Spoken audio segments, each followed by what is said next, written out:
up, everybody? We back with another episode of Going Live with the MC. I'm your host, MC Reef. Um, just a quick recap. Last week, Saturday, we had Ms. Kaya Kulu join us. We had a very interesting conversation. So if you guys don't mind, go check out that episode with Kaya Kulu. Also, don't forget to subscribe to the YouTube channel at Going Live with the MC so you guys can catch up on all the other great episodes. Speaking of a great episode, today we got my brother Descendent. He hails from Virginia. Shout out to Scratch Graphics in the building. My guy Descendant hails from Virginia, but he's here in New York making waves. And when I say waves, I mean tidal waves. Like, this guy is really working out here. You feel me? He's putting in a lot. And I'm just happy to see the brother grow. So I've known Descendant for a few years. I want to say since 2019. I think that's pretty accurate. But yeah, so we're going to get my brother in the chat and we're going to chop it up and discuss the journey going forward.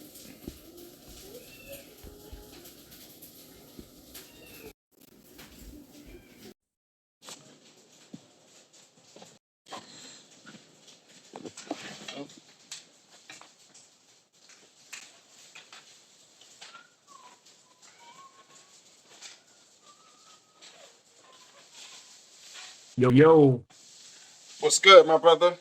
Much better. I do you can see see me you now? now. Yes, I sure Ah, can. man, Much better. Give me a second. Let me send this out to a few people and then we're going to get started. How you feeling today? how about yourself? That's what's up, man. Everything is good, man. I feel great. I'm happy to have you on the line for sure. Thanks for having me, man. No I'm looking doubt, forward to this man. conversation. No doubt, man. It's been a long time coming. So like the root of this platform is really to just shine the spotlight on the people that I find interesting. I don't really take requests, as you know. I reached out to you. So that's how real it is, you know. Like if you end up on my radar, then I'm definitely gonna send you an invite to be on the show, and we're gonna chop it up about that journey. It's just my little payback to the community. I've been blessed to meet so many dope individuals, whether they do music or whatever they do. Everyone has a story to share, so that's what this platform is about. No, absolutely, man. I appreciate it, man. I think it's I've tuned into I think one or two, Mhm. and I like the creativity of it, and I like what you're doing, man. So Thank you, man. I I'm appreciate just that. glad to be a part of it at the end of the day. Appreciate that 100%. Got you right now. Let's get started. Um, so it might sound like a redundant question. I guess I kind of used to hate when people would ask me, but it proves that again there are like different platforms. So um, where did Descendant come from? What are you descending from? What made you want to settle with that name right there?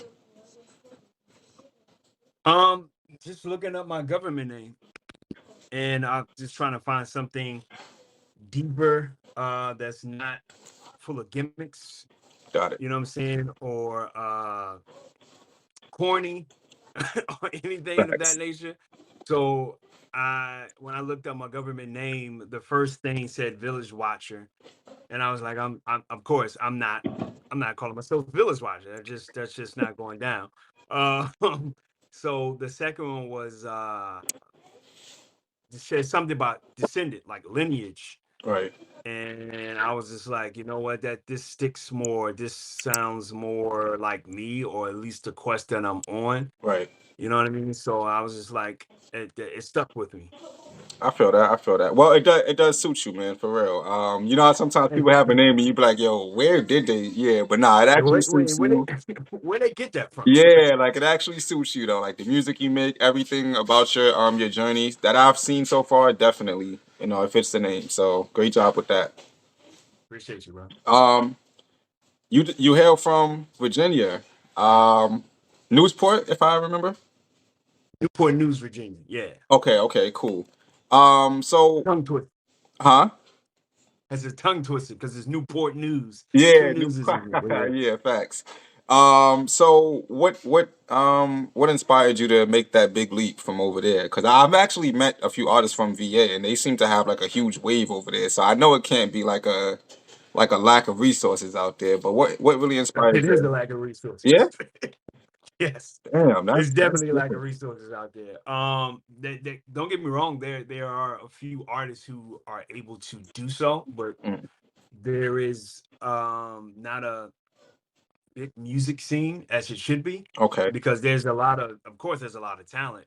Not just speaking on for the artists that you hear now, the artists that's been going on for years, but as far as in the 757 804 area, Mm, there's not a lot of resources as far as industry is not coming to Virginia, Newport News, Virginia, 757, that is, mhm, um, to, I don't know, to elevate talent. Now you do have like a Pusha T, who he started a label not too long ago to help independent artists, not just in that area, but mainly in that area to elevate and make their career soar to the next level. mhm, But there's not a lot of independent like venues out in 7 5. There's not, like, they got Norva, but you gotta pack that out. That's not right. something that you can have 50 people and be okay with. You know what I'm saying? You gotta have a big following or opening up for people. Mhm. Um, but yeah, there's not a lot of resources as it should be in the 757. I feel that. I feel that. Have you ever thought about creating that? I mean, at least at this point in your career now. No, you just No. fuck it. It's over. You gotta, in order to you have to have money. Like, at the end of the day, this music industry is about money. And if you don't have money in order to do that, because that's, at the end of the day, that's what that mean by resources. Money. Okay. You gotta have money and connections in order to bring that to the forefront. Now, somebody like a Pusha T can do that. That's why he's kind of doing it now with the record label that it's like an indie record label that he has, Okay. or I forgot the name of it, so I don't want to misquote or misinform, but he has the resources in order to do it. He has the connections.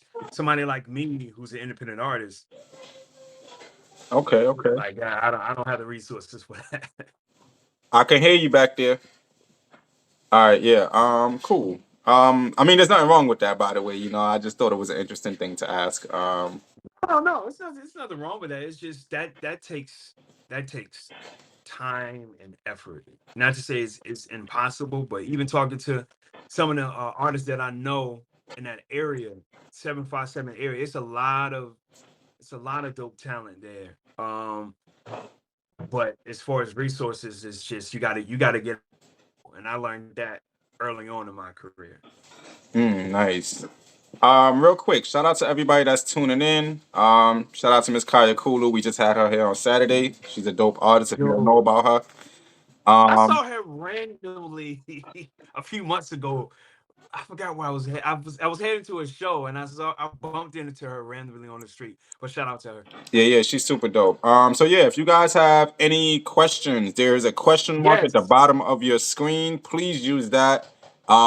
I don't mind scrolling through the comments, but it makes it so much easier to just click that and access your question. I could then post it right back here on the screen for everyone to see. So, yeah, don't be afraid to ask me or to send in any questions. We're here for all of it. big love, big love.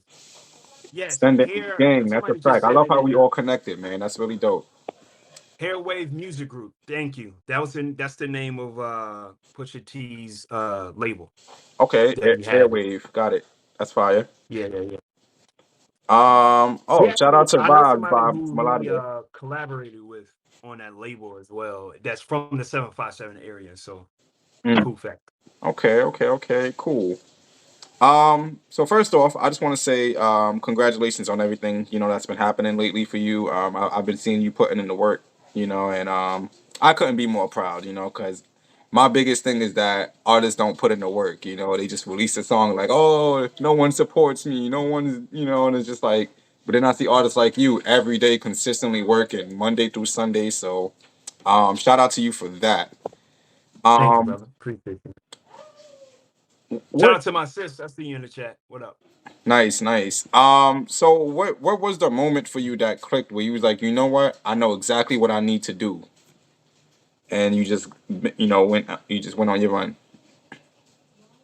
Like, what do you mean, like the moment? Because I'm still having those moments, I feel you, like but those. I guess I would say, from the outside looking in, you figured out something. You got the content creation, you got the radio play, you've been a part of festivals, you're involved in the community in different ways. You have a short film. There's a lot of things going on that you're doing that's like putting your name out there for people to see you more. So, what was it for you that was just like, okay, I'm gonna try this lane now? Like whatever I was doing before probably wasn't working well, so now I'm gonna jump on this wave, and it's been, I guess, working out for you. Um, it's really, honestly, it's really not even that. It's just really creating what I love to, like, what I want to see out there. It's just like a lot of people love to complain about, music isn't this anymore, music isn't that anymore, Hmm. and I just create the music and the music videos or the short films that I want to see. I want to talk about the shows uh that I want to do. It's not really like, oh, this isn't working for me, so I'm gonna go to here, I'm gonna go to there. It's more of, while I'm still doing this, I want to be creative and do a short film based off my song, or I want to do apparel that is inspiration from my music. Everything is like, the music is like the stepstone for me to venture out into other things to bring it back to the music. So that's why I say it's always, again, being an independent artist, is always oh, okay, let me try this, let me, like, I'm always learning, I'm always researching, reading, because the number one thing that a lot of artists, not a lot, but the number one thing independent artists make is, like, I never understood how you want to be in a business but you have no knowledge of the business, like, whatsoever. Okay, okay. No, I Like, understand that 100%, definitely. that's just crazy. But like, that's what made me just wanting to try new things and not worried about what people say, not worrying about the That's, numbers and things of that nature. You know what I'm saying? Just really creating what I want to create. nah, that's facts. So we got a few questions actually. Shout out to Small Business Mamas and Miss Kaya Kulu. Small Business Mama, she's a really dope person. Hopefully we can have her up here next month. But Yo, she does a lot of resin art, and she's a very supportive shout person. out As you to can her. see, she'll be commenting, and she enjoys meeting a lot of the artists and stuff like that too. So she might even pop up in Nice. your followers. I Um, appreciate that. I'll follow back. yeah, yeah, nah, she's really a dope human being. Um, Sorry about that. Not Um, good. so the first question is for both of us. Oh wow, okay. What is your dream collaboration? You want to go first or me? You go first. I'm still thinking. I mean, I'm still thinking. I guess okay. So if we're talking like artists that I like grew up on or whatever the case is, I mean I don't want to be cliche and say Nas.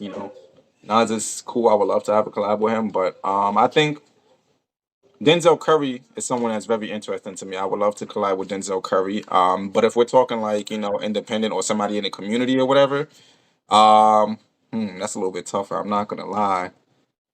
Um, Well, she said dream collaboration. So whatever your dream collaboration is. Well, I mean, here's the thing with that. It's like the more I meet artists that like want to come up, I find a lot of people interesting. So for me, it's like yo, it would be dope. Like for you, for example, I've reached out to you to work with a song. I think the only thing with that was that it was a title a concept you have already worked on, which makes sense. I get it. Um, Yeah, yeah. I remember that. yeah, yeah. So like you didn't shoot me down. It's like I completely understood what Nah, you meant not by at that. all. You feel me? So yeah, you were definitely someone that I'm still interested in working with. So I guess we can settle for that answer. Yeah, that's fine. I'm cool with that. Um, um, for me, I'm gonna keep it Virginia, and I'm gonna go with D'Angelo. Uh, that's Okay. somebody that I have a dream collaboration for, is D'Angelo. Yeah. Okay. And small business mom is kind of along the same line. Hold on, let me delete that real quick. She wants to know who would we share the stage with. I'm not gonna As in, lie, man. as in share the stage, like do a show with, like Yeah, like I open up guess open for. up with them, or maybe I don't know, have a hype man for them, or be you be the hype man, or them be the hype man for you. For me, I guess I would probably say um between Dizzy Right or Tech Nine. I've been to their concerts and they have like some really insane energy. So I think it would be dope to like either open up for them or just to be on stage with them or something of the sort. Just as long as I'm doing that. They definitely dope artists and they taught me a lot about performing. So I would love to Yeah, be in that vicinity full circle. that's dope. It would have to be, well, not have to be, but right now the first person that the first artist that comes to mind is someone like a Kendrick Lamar. Okay. You share the stage like to open up for. Yo, my apologies. No, it's all good, It's bro. been bugging lately. So I figured it out. I started screen recording my episodes now. So I did an episode last Wednesday, and when I tell you it was probably one of my best episodes yet, and the same thing that just happened, but I didn't get to screen record. So Oh, I was oh, so oh, mad, oh, oh, man. I was oh. so mad. Like everything in that episode was just like really dope. So it was like one of those you had to be there to see it kind of moments. But I learned my lesson. So now I'm screen recording, so we didn't really miss much on anything. I No, it's all apologize for the good. interruption though. I think somebody was asking a question. So that's probably what it is. When I clicked through the questions and stuff, I was clicking delete and that kind of like just blocked out everything. So I probably shouldn't delete anything. Which is Um, crazy with so this app. So I'm working on another streaming platform. I hear that StreamYard is pretty good, so I think I'm gonna give them a run. Moving into February, just to see how they're working. Because I really don't want to deal with this anymore. Like for sure, like this would be another Now I feel you. heartbreak. Yeah. It's technology is Um. always unpredictable. You know what I mean? So Yeah. This is why I'm not a huge like supporter of it. Like I like the direction some of it is going in, but it's like if we can't depend on technology fully, then what are we doing here? exactly. So Vaz Meladia, this is the question I was trying to get to. She asked, what's coming up after your live album? What was the question? I'm sorry. What do you got coming up after your live album? What are your plans moving forward? After the live album, I will be I'm starting filming this new movie next month as well. I am going for this the Tiny Desk not contest. Yes, the That's Tiny Desk contest. fire. I'm going to be filming for that next week, and um, my solo album Mm. will be next, and I'm I starting to actually write applied for another that. film. Yeah, I actually applied for the Tiny Desk thing. But they have a lot of requirements for that. Like it's Oh kind of yeah, no, hefty. it's you got to come with it. It's not something where you can just which I love. You could just lollygag and throw up a video and think it's gonna Right. work. Like you got to really put in work. You got to really put in an hmm effort to hmm you know what I'm saying when you apply to somebody like that, which I love. You know what I'm saying? Like it should be like that.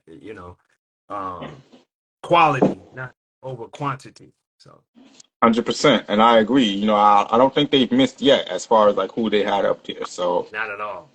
yeah, Not so at all. I love the platform. I love what they're doing. Definitely would be dope to see someone I know on there as well. I Yeah, think that would be a sure. game changer. So kudos to you and good luck on Thank that you. journey for sure. Thank you. Like, I appreciate that. You too. You say because you applied too, right? but they didn't accept me though. Oh, oh. I guess, Was this yeah, I guess last I year didn't or this year? put in enough work. Huh? This last year or this year? This year they just put it out. What, like a month ago or something like It's that? still going Uh, on. yeah, but when I applied, they hit me back with an email and it was like, we're not going to move forward with you. So I was like, Oh, oh, okay. okay, cool. All right. Yes, I wasn't mad about it, but it was like, it just means I need to go harder. So, No, we I gotta like do it stuff in like that, freestyle, sis. inspiration. I'm sorry, sis, Yeah, I but mean, no. hey, I like, yeah, I don't know about all that. Maybe at the end, and I don't know, but he did drop a new freestyle. You guys Yeah, can you go can check check that that out for out. sure.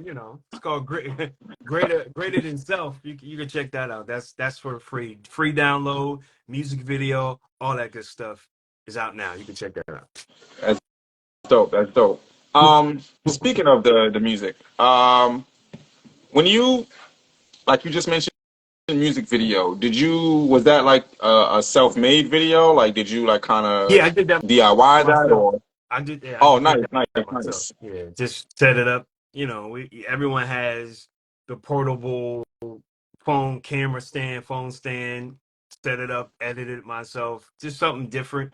Uh, I've co-directed, but that was my first time like actually just going out, just seeing what I could do, creating Mm. different things, see how interesting it could be, just something different. It wasn't nothing crazy. How does it feel being in control of your own work? Like, knowing that you could just shoot a video on your phone and just release it and no one's gonna be bothered by it. Or if they are, it doesn't really matter because it's your work. So how do you feel about that? It's freedom. That's the thing about being a DIY artist. You know what I'm saying? When you don't have the resources, meaning money, um, you create resources with the things that you have, and don't make Right. excuses for not having or not having the right money or the right connections. And you create a community, you create the industry for yourself, for people to come in your world. I think it's a beautiful thing. Mhm. It is tough. um it's not an easy job. It is not an easy thing to do, but it's Mhm. worth it when you put in the effort. And I'm probably going to keep saying effort throughout this whole Go interview, ahead. Say it because as much as you need to, a, son. We need a them to lot hear of it. people don't understand that the effort that goes into being an artist, that goes into a music video, into a song, into a show, into apparel, into touring, whatever it is, into a film, a script writing, whatever that comes to your mind. Being that you don't have a machine behind you, you are the machine. You have to put forth the effort in order for people to be interested in what you're doing. No, that's a fact. So small business mamas wants to know, since you're talking about resources, do you think it's more easier to do it now in this day and age than before? Yes, because of social media, right? Because of not you don't have to, you know, wait for a record label. You could do it yourself. You could literally build a studio in your home and record Mm. yourself. You could teach yourself how to mix and master. You could shoot your own music videos if you wanted to. You can create your own apparel. A lot of things are independent. Now, I will say, I guess coming from the South, from Virginia, I always had that mindset because we didn't have a record labels or anything like that. Right. So coming up, everything was always self-sufficient. Like you always had to you always had to be creative in order for people to pay attention to what you're doing, right? Mm. That's a fact. Um, and I learned that head on, that it's really not about, it's more about the business than talent. Unfortunately, I learned that at a very like in the very beginning, that talent will determine how long you're on, but it is the business determines how you're seen and who Real talk. to be placed in front of. Because at Real the talk. end of the day, everything is payola, everything is machine, everything. There's no such thing as organic without somebody putting some type of dollar amount behind the song, behind the music video, behind the movie, behind apparel. Everything costs money. There's no such thing as, oh, I just dropped this song and it just blew up out of no, like, that a lot of those things don't happen. You know. No, I get that. 100%. Um, Speaking of this, we're gonna stay on this topic for a little bit because I think you're the perfect person to talk about this with. Content creation. We're gonna stay there. Um, I feel like this is a not a it's not a it's not a crazy question. I mean, it's not a I don't know, but I would say, how do you see content creation? Is it like easy for you, or do you find like difficulty within it? Um, like what you mean, like difficult as far as I think creating? just because you mentioned being creative, and when I look at your page, you seem to have a lot of different themes going on. Whether it's like a commercial, whether it's a news reporter, whether you're a DJ on your own radio, shut your ass up radio. You use your song "Out of My Face" a lot for many different topics and stuff like that. So, as far as the creativity, is it something again? Is it like for you second nature, or do you like have to sit up certain nights and be like, okay, what's the next one I'm gonna hit them over the head with? Yeah, sometimes it's a hit and miss, right? Because sometimes it's like that. Sometimes it's I gotta think. Sometimes I don't have to think about it. Sometimes it's like, oh, an idea comes and I'll hurry up and come up with the idea. Sometimes it is like, all right, I want to do this song. How can I be creative enough up to the point where I'm not just telling people to stream my song? Like Right, I'm actually putting some type of creativity out there that I'm just not telling people, hey, run this up. And I'm not just right, posting the picture of the album cover and say link in bio, but I'm actually putting thought and effort into promoting the song. So I look at social media as our own TV channel, and you determine what you want people to see. You know what I mean? And everything, you have a TV channel, you're not going to show the same thing every time. Like, 100%. yes, Right, people come to my page and they see that I'm an artist and it's hip hop. Every video is not gonna it's not gonna be me rapping. That's just redundant. That's just a over. There's gonna be some because I have a life, right? We all have lives. So one video may be me rapping at a show. The next video may be promoting my apparel. The next video may be a funny video to promote a song or a show. So that's how I look at things like on social media, like a TV channel.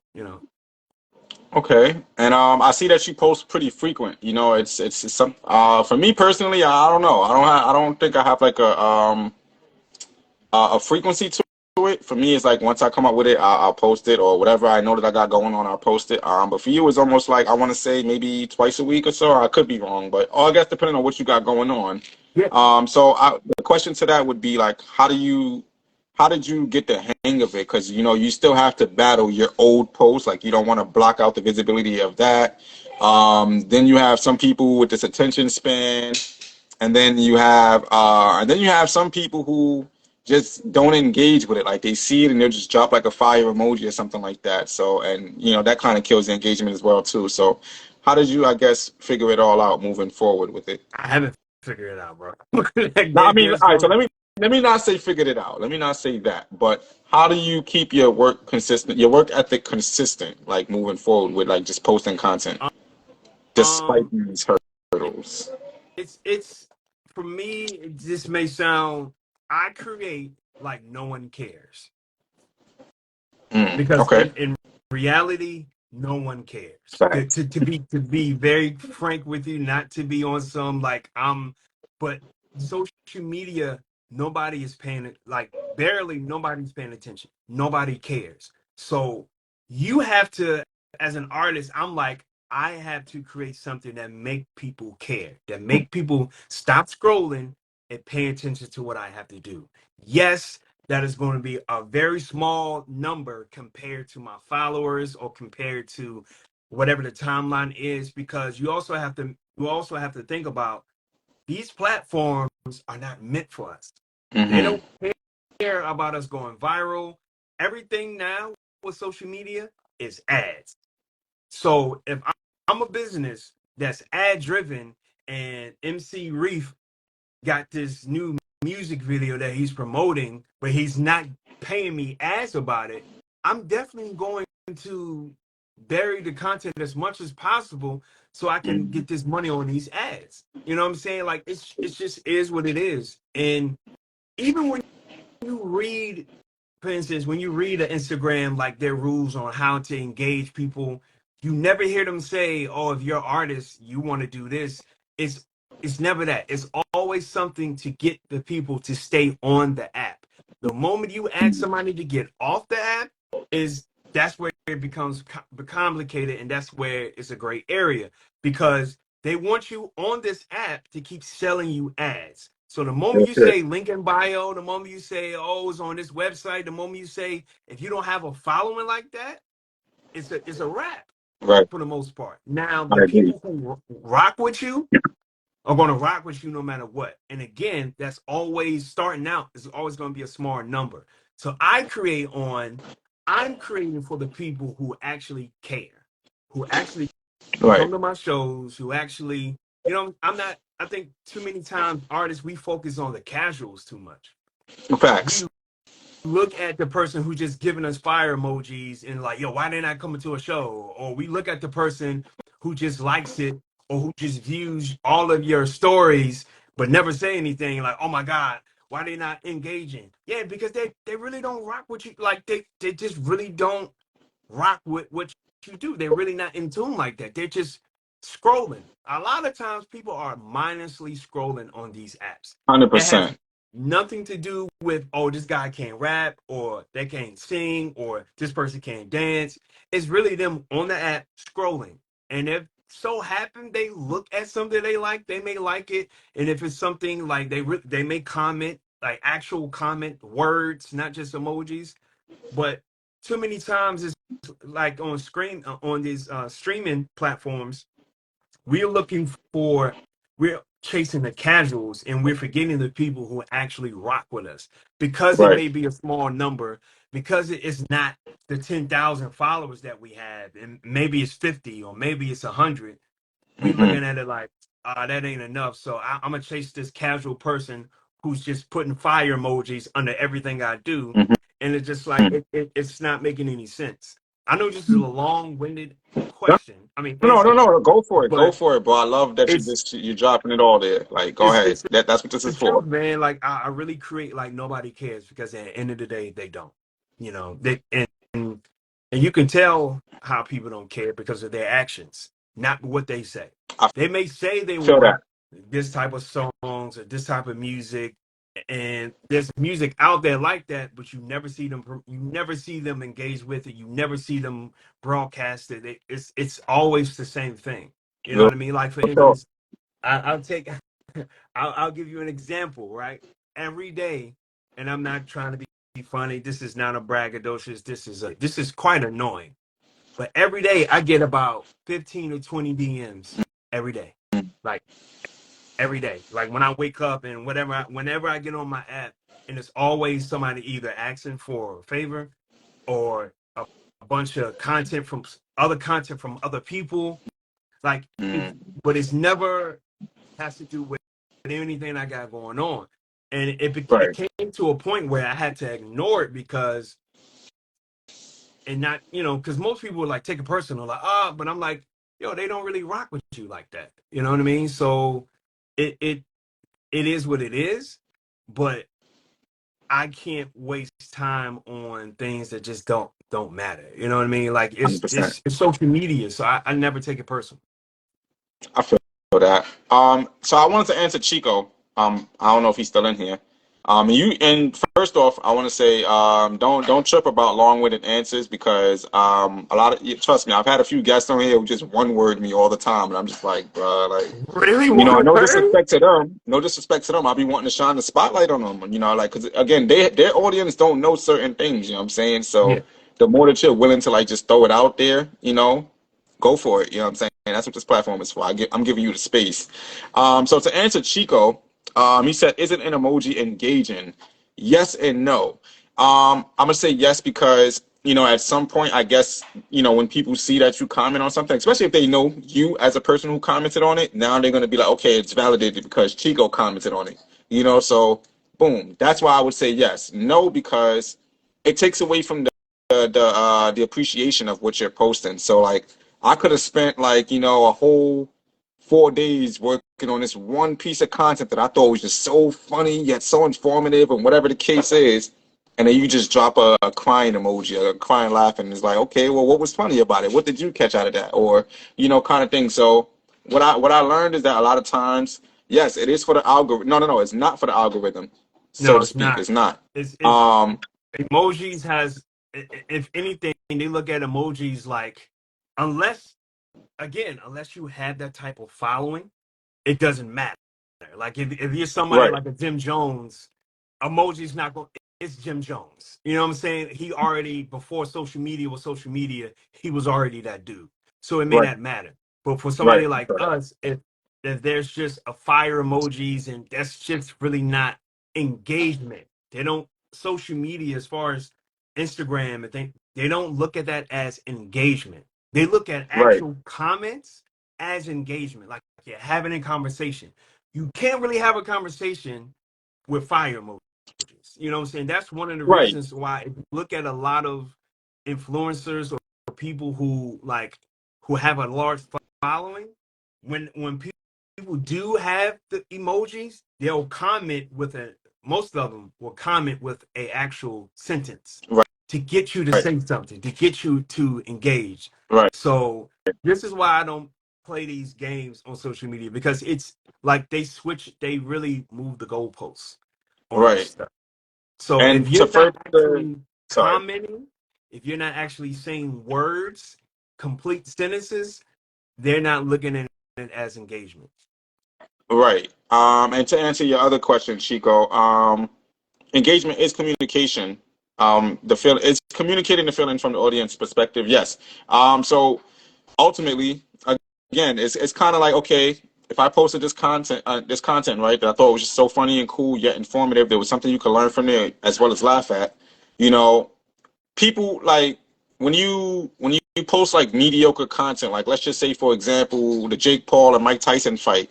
You know how many people that I saw on a regular that I know personally was in the comments and they had a whole essay to say about it. Oh, they had everything to say, so it was like their comments warranted more comments, so it's like when people see that you're interested in something and they see what your perspective is, now they want to dive in and join and throw their perspective in. So yeah, I think the more that people share their thoughts, the more engaging it becomes to other people on the algorithm. Because otherwise, that's what keeps them scrolling. They're gonna look at it. Right. Oh, everyone's just doing fire, whatever. Cool, this is fire, and then Every they pass through just like that. engagement on social media means actual conversation. And you can't have Real it's talk. very difficult to have a conversation with somebody just emojis all day. And that's just now unless you direct them in the caption, hey, drop a smiley face if you want to listen to this. That may be something different. You know what I'm saying? Because Right. it's a call and response. But most of the time, we want conversation. We want actual sentences and engagement. Right. So to answer small business mamas, don't get it twisted. You can always leave a comment and stuff like that. I mean, an emoji comment. But here's the thing though, like say people like you, small business mamas, I know you actually tap in, you repost things, you're in this live right now, chopping it up, and you be in the comment section on the post. So, some people can see that as, okay, this person is showing love. I see it. But again, it's like a lot of people, you can just tell that they're just passing through. They don't really care. Oh, you posted, okay, cool, swipe. So it's the difference. You can definitely see that. So moving on. Uh, uh, how do you feel about ageism in hip hop? We have a lot of artists right now who are either resurfacing, like maybe they took like a long hiatus because they felt like it wasn't working and now they see the way social media is and all of that. Mhm. Or you have some people who've just been going, they don't care, they just get older and they're just like, you know what, I'm still doing this. I don't care what's new, what's old or whatever. Like, I'm just going to keep on learning and retooling and applying myself or whatever. But then you have the younger generation who doesn't care about the older generation. At least that's what they portray these days. So now they look at it as like we're fading away, but in all actuality, we're outshining them. They just don't see it. So how do you feel about like being an older artist in the industry? Uh, I'm barely in the industry, to be honest with you. Like I don't You're like in it, I bro. look You're at in it. it. You're in it. I look at it. It's a difference between hip hop culture and the music industry. The music industry has created this facade about old versus new, and it's all propaganda. Uh, it's all a waste of time. I mean, you had 21 Savage and Nas collaborate on the song. Right. And You had and but there's instances where like at the time when Kid Cudi was emerging, you had Jay-Z collaborating with Kid Cudi. Like I've seen B.O.B. and Grandmaster Cash on a song, on a mixtape song one time. Like, that's a Nice. huge age gap. Huge That's guy. a Word. huge, and that's different. That's Atlanta and that's Bronx, New York. Right. But because maybe it's not on the biggest platform in the world, people think it doesn't happen. There's interviews where recent interviews where they're talking about hip hop and hip hop culture, where you have people like Scarlett and like Bun B and again Grandmaster Cash and all of these different generations of hip hop talking together, like Mhm. having a Right. conversation. You're right. And from the newest of the new to the foundation. So I feel like that's just a music industry term, and especially when it comes to streamers and social media, just divide when it comes to quote unquote new versus old, um, or new versus veterans or vets. I, I don't see it a lot. There's a lot of people that's younger than us, that's teenagers, and they love Nas, they love Wu-Tang. It's all based off your peers. For instance, Rakim, Public Enemy, LL Cool J, Two Live Crew are way before my time. But because Right. I had peers around me, older uncles that would play that music, that's why I know about it. So people Right. look at me like, yo, you wasn't even like born or you wasn't even alive during that time. Right. But I had uncles when I was growing up that was still playing that music. That's why I know about EPMD and that's why I know about Redman or whatever. So I really feel like when even especially when I travel, I don't really see that. Like I've never ran into that. Yeah, I feel like that's just a music industry thing that people want Okay. I to go out there. I feel that. You know what's crazy though? The young people try to play the older artists in hip hop, but they went. Yeah, that's 100% true. And I was just about to get into that. But also I was gonna flip it though. So the older people are trying to stay younger, and for me that annoys me. You know, like I agree with like still, staying in touch with the culture, keeping your ear to the streets or whatever. But when you completely change, like from what you were already a founding father of, it's kind of weird. So like for example, in my building, we have these. I live in the projects, so it's like you see a lot of people in front of the building, and a lot of times it's usually the OGs that grew up in the hood. Like a lot of them are still outside in the streets, like they don't got grandkids now, that they gotta look out for and stuff. But in particular, there's this one dude that's always downstairs in the lobby. He has his boombox and he's always playing like trap and drill music. He still sags his pants and stuff like that. And you could tell he's like about a good 50 something years old, almost 60 probably. And it's just like kind of interesting. It's like, oh damn, bro, how come you don't play none of like the stuff you grew up on? Like these people could, they could learn a little bit from that or whatever. But whenever I don't really have conversations with him, but I see it in his actions. When I hear him talking to other people, he uses their lingo and everything, and it's just like kind of weird. Like, what's going on here? Like, I mean, you have that, but that's everywhere. That's in every culture. That's in every neighborhood where people are afraid to grow up or a maturity level is just not there, regardless of how old they are. But I don't want to get stuck on. I think a lot of times we look at a few examples and we literally paint a brush with one stroke. Like everyone's like that. Like every young artist is like that. Or right, every and it is really not.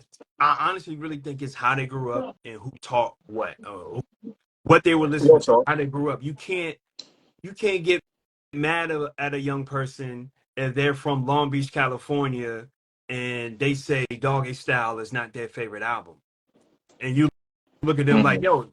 yo, you're from Long Beach, yeah, but I'm 12. I wasn't, you know what I'm saying? I wasn't even alive when Doggy Style was out. Right, Maybe they like right, Drop It Like It's Hot. Maybe they like the newest stuff, and you looking at them weird. But I'm like, yeah, they wasn't around, or right, and they probably maybe they didn't have a peer to teach them, or hey, you should got it. They're on their own journey, and too right, many times we put this expectation on people, or we look at a few examples, and we just like paint them all that way. Like, oh, all young people are trying to play. Bro, I've met teenagers that love some of the music that I love, and vice right, versa. And they look at me like, yeah, some of the stuff that they like, I like too. So it's you. We could. I think the problem is we can learn from each other. And the powers that be Exactly. know that, and that's why we like this whole thing about young versus old is only a select few. We have too many examples of new artists, and I don't even like to say olden because there's no timeline when it comes to music. There's no such thing as a certain age. They only do this in hip hop, especially with black music. It's Real just talk. like, oh, you hit a certain age and you're not supposed to do this and you're not supposed to do that. Right. Yeah. Well, you got freaking the Eagles, or the Beach Boys, or Aerosmith touring day in their Old as hell. 70s, Old as 80s. hell. But Yep. at the same time, you have somebody like a Public Enemy, you have somebody like a KRS One that's in their late 50s, early 60s. Because you got to think, bro, it's just hit 50 years old. I Mm, think the oldest person is probably Cool Herc, and I think he's in his like early 70s, mid 70s, mm, maybe. You know what I'm mm. saying? If that. So it takes time. So I don't really like, and I travel, and I'm just not saying in New York. When I go to DC, Philly, LA, Texas, I meet people all walks of life, different cultures, different age, Yep. and the people who rock with me, and I'm like, how old are you, bro? I've met people that was 10 to I think the oldest I was like 70 years old, Mm. rocking out You know with what's me. crazy? I actually do have a lot of younger people that want to indulge in my music and stuff like that. I think for them, for the most part, it's about coming to shows. So like even my nieces and nephews, I try to bring them out to a lot of events. They be wanting to come to my shows, you know. But then even on the streets, you know, like I meet a lot of younger cats, and they like kind of look up to me because they see that there's a balance, you know. Like I'm in between old school and new school. Like I could really, as J. Cole would say, the middle child, you Right. know. Yeah, you know, so I'm definitely on that wave, you know, and I like to interact with the younger artists. Actually, on my album, I have, well, almost on the album, there was a 15-year-old that I was working with. You Mhm. know what I'm saying? Dope, total different genre of music, by the way. They do, I believe, well, pop, I don't want to say emo, but like pop, emotion music, or they have their own little genre going on. But it's like it's really dope. And I thought that they were interesting to work with, so I didn't really care about the age. I was like, "You got talent, I got talent, let's do Yeah, it," it you know, should kind of never thing. be Yeah. about the So, age. It should always be about, is the music good? I mean, exactly. let's just keep it 1,000. Just because you're a certain age doesn't automatically say that your music is going to be great. Just because you're a young artist, or you are more in the street or whatever, doesn't necessarily mean that your music is going to be good and it's going to stand the test of time. Because Mhm. yes, it may be hot right now, it may go viral right now, but there's a lot of viral songs that happened within the last past 5 years nobody's listening to. So Real talk. at the end of the day, Microwave music. yeah, it depends on what you want to do. I'm looking for longevity. So however that looks, like, you know what I'm saying? Somebody may look at a Paul Wall, right? And they're like, oh, he washed up. And it's just like, really? Is he washed up because he's not in your face 24/7? You know what I'm saying? Right. Or is he washed up that he doesn't make great music? You know, Right. and a lot of You times know, people they equate fame and attention to greatness and quality. You know what I'm saying? And it shouldn't be like that. so that segues into Curled Up Infinite's question. This is for both of us. What's your ideal vision of the industry and the culture? So to get at what you were saying about Paul Wall specifically, I just recently saw that him and Kato on the track. They worked on a song sometime last year or whatever. So he's still active. I've seen that he Yeah, he he rocks with the independent wave a lot. He still makes jewelry. He's he just still, you released an know, custom album. designing cars. Like he's still doing stuff, you know. But to answer the question, so my idea on the industry and the culture, it's so I feel like the industry erases the culture. It's like they're just trying to find people to keep it alive, but they don't really want to teach you about the culture. So it's like, okay, well, this is what we were doing, and now we're trying to go in this direction. Whereas the culture is more so like it's been going on for years, so you could just pick a lane and you'll be good as long as you contribute to the culture. So I just see it as if you're a part of the culture, you're not worried about the outside noise that comes with it. You're doing it for you. You're doing it for the people that care, like you mentioned. And you just find like great happiness in it. Like there's no real pressure to be an artist if you're doing it for the culture. But if you're doing it for the industry, obviously you want to impress people, you want to be different, you want to follow trends, you want to be fashionable, Wait, you what's want to the do question? all these things to bring their attention to you. The question was, what is your ideal vision between the culture and the music industry? Oh, oh. Well, the music industry, I mean, to put it, simply, I mean, you pretty much explained it to a T. I was just gonna say it's the business. One is the soul and one is business. The industry is about Mm, business. The hip hop culture is about the soul. It's about community. The foundation, the stuff that we see now, we get it confused with what the music industry is pouring into. The music industry is putting the lowest vibrational stuff that they can find and putting it towards the forefront. And it's making the world think that this is the greatest of the hip hop culture that we can showcase. right. And excuse my expression, but it's making it's reason why the nigga image is so popular, because a lot of people think, well, this is how black people talk, this is how black people like all black people, Yeah, and we real talk. constantly show that image to people around the world, and they get around people who are not like that, and they're confused. It's like a culture shock. Wait, I've been watching these hip hop videos for the past 10 years or 5 years, and y'all don't talk like this, you don't dress like that, you don't act like that, or you don't. And it's like, no, that this facade that the music industry creates for the business, Yep. because there's no soul when it comes to business. I learned that in college. Like, there's no such thing as morals. It's whatever it takes to make the dollar, regardless of how many souls are destroyed, regardless of the images, regardless of who it affects. As long as it makes money, it's good for business. But As I'm far as the music industry, confused how we got there though, because again, we grew up on quality music. Like even if they were talking about street shit, like it was quality. Like you can tell a lot of it was real. Even if they, some of them got exposed or whatever for like telling stories that wasn't theirs or whatever, it was still quality content. It was something that you could look at and be like, you know what? That's something I want to indulge in. That's something I want to stay away from. That's something I want to learn from. That's something I want to remove from my, So well, I feel I like that understand in a that, sense, that I but it's feel just like like, I yeah. feel Go like ahead. that Sorry. goes also beyond when you say stuff like that, which is true, but it goes beyond just music and hip hop culture, right? When that that goes to the household, you know what I'm saying? That's what is the household's foundation as far as how you were raised. You know what I mean? Your parents, your environment, plays a part in that as well, because and that's the main factor that a lot of this industry depends on.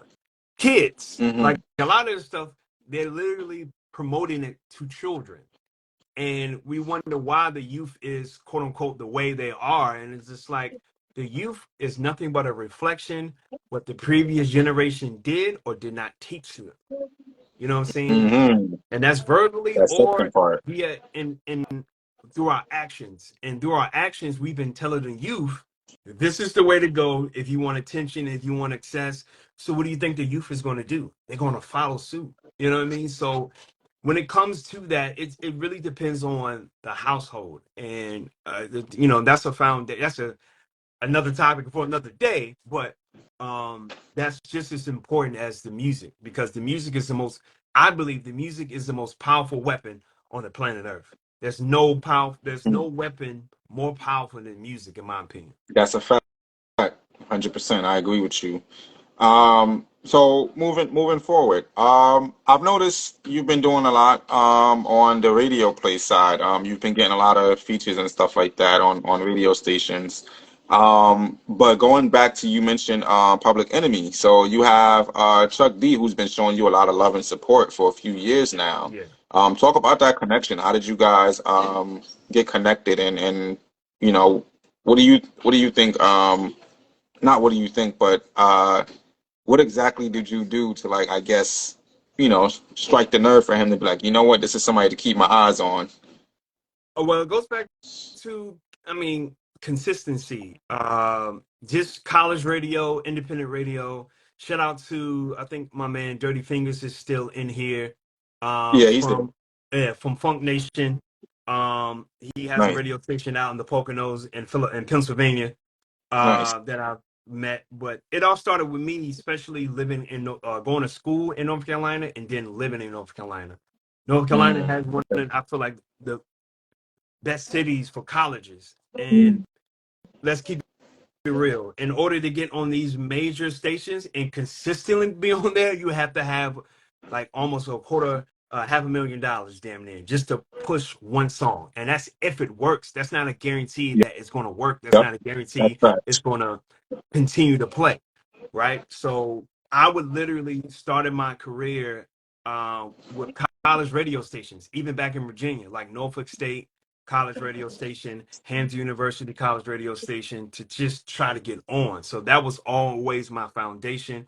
And when I went out to North Carolina, you had NC State, you got Duke University, you got UNC Tar Heels, you got Charlotte, Durham, Fayetteville. All of these colleges, HBCUs and PWIs, have college radio stations that play independent music. Some of them even have festivals. So that was my way of being heard without having to spend so much money to get on like a Hot 97 or a Breakfast Club. Like it's just, Right. unless you have that type of machine that has endless money, it's very difficult to get on it.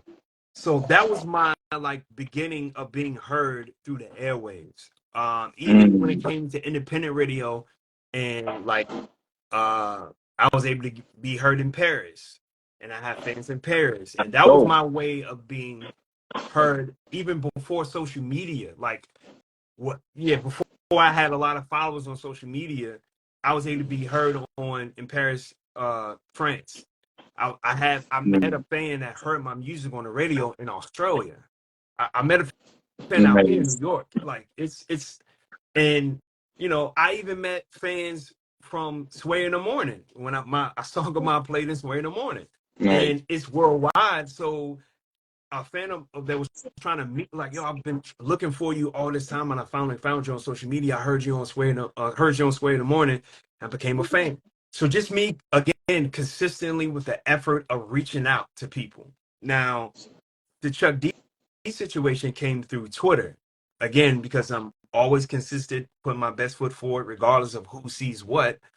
He had a guy by the name of Tim Idle that Mm. has a podcast on Chuck D's radio station. He Mm. DM'd me and was like, I see what you're doing. I like the content, like the things that you're saying on Twitter. Do you mind if you send me your music? And at first I didn't Mm. know. I was like, but something told me before I respond, check his page. And his page he was already following me, and he had a radio station and a podcast on Chuck D's Mm. platform, rapstation.com. And this man has interviewed everybody from like Melly Mel to Chuck D to all the legends from the found. Like, he's damn near interviewed them all. Mm-hmm. So I sent him the music, not knowing. I didn't know he was going to send it to Chuck D. He heard it. It was like, yo, Chuck is going to like this. And I'm like, Chuck? I already knew what he meant, but I'm like Chuck D is going to like this or whatever. Right. This was like, so I sent Chuck D. This was back in 2012. I sent Chuck D an email with my music. The song, I still remember the song. It's called Through the Bars. Like Mm. January 2012. Haven't heard from him the whole year. Haven't heard from him. So I'm like, all right, probably didn't like it. I just kept it moving. I was down though. Sure. Don't get me wrong. I'm like, dang, he like my music. Okay, I got to find another way. The end of 2012, December, he played it back to back. This particular song, he played it on a Friday and Saturday night, and ever since then, he's been playing my music. So That's that's dope. Since pretty much how it 2012. happened. Since 2012, you said. Yeah. That's a solid decade, bro. That's dope. Yeah. Let's clap that up, y'all. If y'all watching this, clap that up. That's actually dope, man. And I'm happy to hear that. I thought it was something recent, like the past 3 or 4 years or so, but to hear it's been a whole decade, that's Yeah, sick, bro. man. It's just I'm been since happy to hear that. 2012. He has been playing my music, man. And it's funny, I have yet to meet him, but even some of the people who work for him, and like the chairman, Maul, who runs his radio station and stuff like that, they all really rock with my music. And just to hear him say I'm a solid artist, just, man, That's like, sick. come on.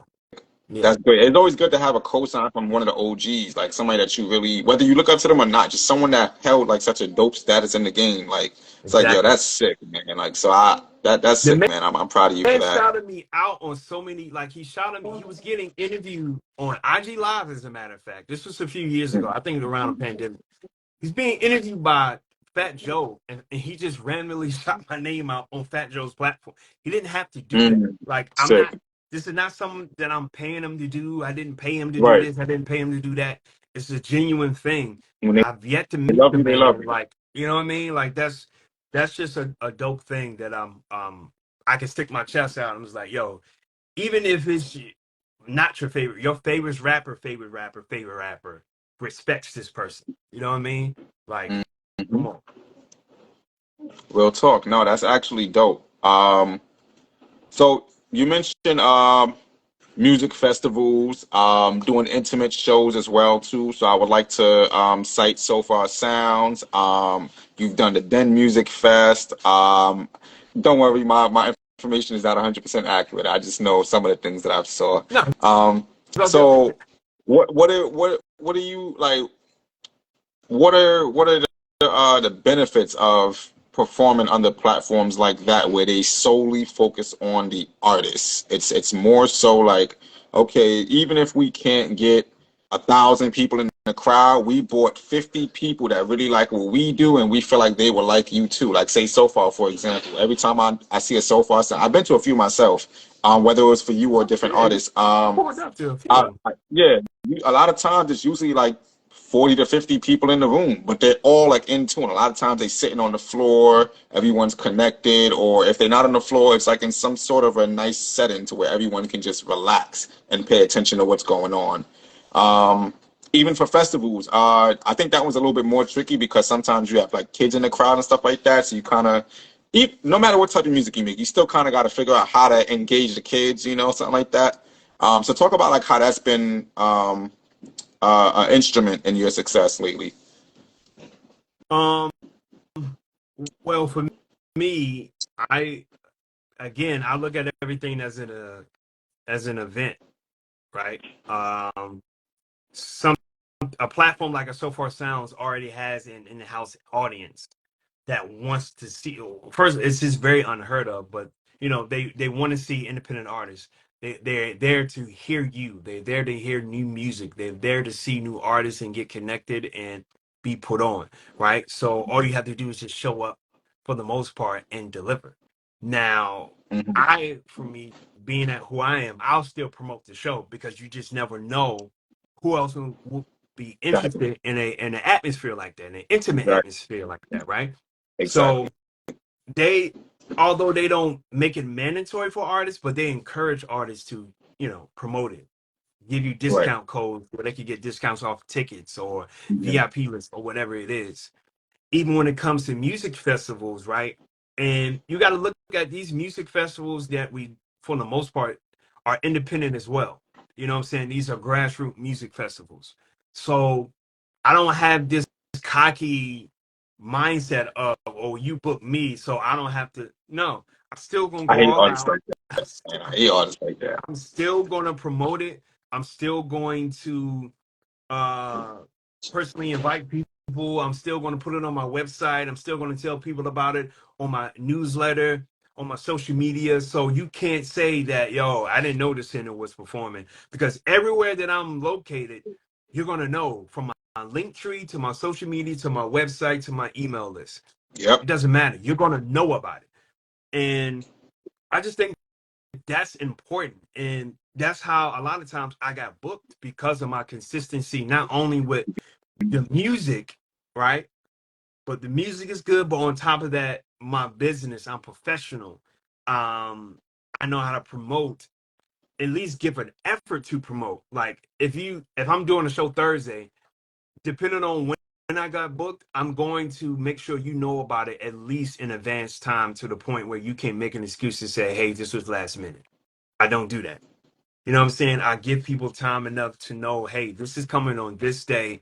Regardless of when you come to my page, or regardless of when you go to my website, you're going to know about it. You know what I mean? And I think that's what separates me from a lot of artists, or just getting on a lot of these music festivals.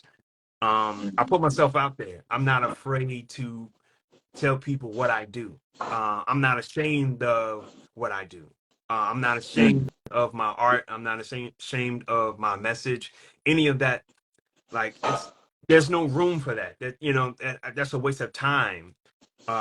So that's what separates me, or that's why the opportunities I feel comes my way, because I really put myself out there and I make everything I do as an experience. That effort, yeah. And I also want to commend you on being an independent artist, because you embody every aspect of it. From performing, you don't use your vocals, you engage the crowd. You have merch that I've been seeing you promote for years. You have your own website. And the biggest thing for me is you don't use streaming platforms, digital streaming platforms. You never abandoned the old way of doing it, the out the trunk way of doing it. I'm glad you did that. And I think that I think that that's super beneficial to see someone still doing that at a high level. And let's just say you inspired me to take my music off of DSPs. You were definitely one of the artists that no, seriously. So I mean, I was always against DSPs, but I guess I fell in that little hole where it was like, oh, I want the world to discover me. But my biggest thing was the wrap ups every year. I noticed by the third year, because the second year I was like, okay, maybe it's just a coincidence. But that third year, when I realized the numbers were still the same, but I knew in real life I'm doing way more, it was just like, all right, this don't make sense. Why is this number still the same when I know that I'm going places? And then also, I went to my DistroKid bank, and it's crazy because even this morning I saw a thread. This dude was sharing a post of he made, I believe, $1,400 off of 1 million streams. And I was like, wait a minute, ain't no way. So then I posted my stuff. I have 2 separate DistroKid accounts. I ended up getting locked out on one of them before, but I have access to it now. And I found out on that one, I have 2 million streams. But it never shows up in the wrap up, which is crazy. But then again, also from those 2 million streams, I've only earned $30, $33.46 to be exact. But I was just thinking, like, yo, how does that make sense? And then I saw the Snoop Dogg joint where he was like, I got 1 billion streams and I only made, what was that, 50K? And and I was just like, yeah, that just doesn't make sense, So, and then I started meeting people who was asking me if I had merch. People was asking me if I got physical copies. There was a point in time where I was straight up burning them from my laptop and just sending them to people for free. Like, I was paying the shipping costs, but I was sending them out to people who wanted it. And that's what's like really ultimately put me onto it. But then again, started seeing artists like you who stood on business. I'm not releasing my music on streaming platforms. I don't care what you say. I don't care what your view is on it. And you just stood firm on that. So artists like you definitely really helped me make that decision, and I don't regret it. I don't regret it. It's been a year so far that I've been DTC strictly. I've made some decent money from it. I've met some great people that we still have some great connections. So I do want to say there's still life in the DTC community. It's just effort. People have to put in the effort, man. You have to get outside, man. Put yourself out there, learn the business, do it all. Facts. Big facts. So you have a new project out, Convergence. Yes. What is the origin story of that EP? Well, is it album or EP? Sorry. EP. I don't want to disrespect. But we Okay. call it an Yeah, album okay. anyway, Matter of fact, but I'm when bugging. It's people- 5 tracks. Yeah, It's definitely 5 yeah, tracks. yeah. My fault. I just call it So yeah, you got the album because convergence. I don't want nobody to be like, "What's an EP?" And you gotta explain what the EP is. Like, oh my goodness. So No, I I, feel I that. just I call it feel that. album. Well, it sounds like an album, bro. Let's just say I that appreciate quality it. music. Thank you. Yeah, yeah. So, what's the origins of that? How did that come about? Um, I met my guy. Shout out to Dupes. I met him at a ASCAP songwriting workshop out here in New York. Oh, fire. At least 2 or 3 times. Um, and this workshop, we would literally just present unfinished songs or demos and play it in front of other songwriters. And everybody wasn't hip hop. It was some pop. It was some bluegrass, some gospel, some rock. It was some reggae, and people just give their opinions like, "Yo, you should do this, you should do that." So after the third like meeting that we had, we was like, "Yo," we just became friends. We're like, that was a artist that we kind of like instantly connected. There's other I few like those. artists too Yeah, to this I like day those. that I'm still connected with, but just Dupes in particular, like we really connected on social media, and it just went from there. So we came up with the idea after we did this song called Survival back in Mm, 2020. okay. And I remember that. that song, huh? I remember that when Oh, you was thank you. promoting. Yeah. That song was up to this day, like it's still one of the highest streaming songs as far as on SoundCloud and on Audio Mac, because it was Mm, a Bob Marley sample. There's no way we getting that cleared, so we didn't even put it on streaming. I feel that. Um, Understood. so after that, we decided like I think it's a good idea to just see what we can work on as far as the album is concerned, and that's how everything started from there. He lives Dupes lives in Brockton, Massachusetts, and I Mm, live in New York. So we would just he's a producer, songwriter, singer, does shows as well. So he just sent me some beats. I just wrote down to the he sent me like 10 folders of beats, and I just picked nice. 5 that really like stuck with me. Wrote songs to him, and I just traveled to Brockton, and we just collaborated, put the songs. Well, before we even did that, we made an agreement of what we wanted to do, uh down from the music all the way down to promoting it, and before we recorded, then we recorded the music, and here we are today. I love that you mentioned that you figured out what you wanted to do with it. That's been my biggest. I don't even want to call it a struggle because that's like putting negative energy out there towards the process. But it is low key a headache, when you make this great music with certain artists and they don't want to do nothing moving forward. Like, this album that I put out, I have like some really dope features, and I have a group chat open right now, and I'm talking from down to the splits to putting on shows to getting them to travel to different places and stuff like that, shooting visuals. When I tell you these artists are not interested in growing from that moment, it's like they knew that like when I reached out to them, not all of them, not all of them, by the way. There are some artists, again, they have their own motion and stuff like that, so I can understand we're clashing on the schedule and stuff like that. There's that right there, but then there's the other artists who are just like, nah, I'm good. So I did the album release concert last year in New York. I did 2 of them, New York and in London. So the one I did in New York, it was hard for me to even get the artists to come out and rehearse. And it was just like, bro, like, let's rehearse for the concert. And then, not for nothing at the concert. It was still a great, amazing experience. I'm not going to talk negative about it because it was nothing negative at all. Like, people showed up, people bought merch. I had my family cook food that sold out. Everything was good about that. You know what I'm saying? But as an artist, there were moments where, I kind of stumbled on my performance because I'm worried about this artist, because I know for a fact that they didn't rehearse and stuff. So now I'm trying to make sure they're good. Their ego be a little bruised when they mess up, which did happen at the show.